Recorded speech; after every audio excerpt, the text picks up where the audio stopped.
দুচোখ যেদিকে যায় শুধু পানি আর পানি, এর মধ্যেই ছুটে চলছে লাল বোট। দেখে উত্তাল নদী মনে হলেও শহরের পিচঢালা রাস্তা এটি।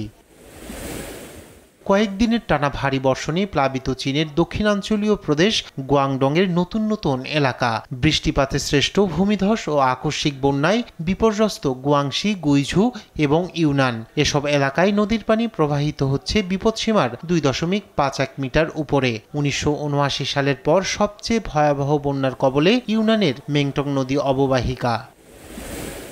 স্বায়ত্তশাসিত জেলা নিউজিয়াং, লিসু এবং স্বায়ত্তশাসিত তিব্বমকন, তিসিংয়ে ব্যাপক ক্ষয়ক্ষতির খবর পাওয়া গেলেও এখন পর্যন্ত কোনো প্রাণহানির খবর পাওয়া যায়নি। তবে ধসে পড়েছে 27টি বাড়ি, মারাত্মক ক্ষতিগ্রস্ত হয়েছে 16টি সেতু, 97টি পয়েন্টে বিচ্ছিন্ন হয়ে পড়েছে সড়ক যোগাযোগ।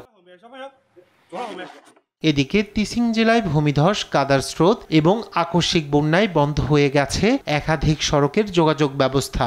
এ পর্যন্ত প্রায় 2000 বাসিন্দাকে তাৎক্ষণিকভাবে সরিয়ে নেওয়া হয়েছে নিরাপদ স্থানে।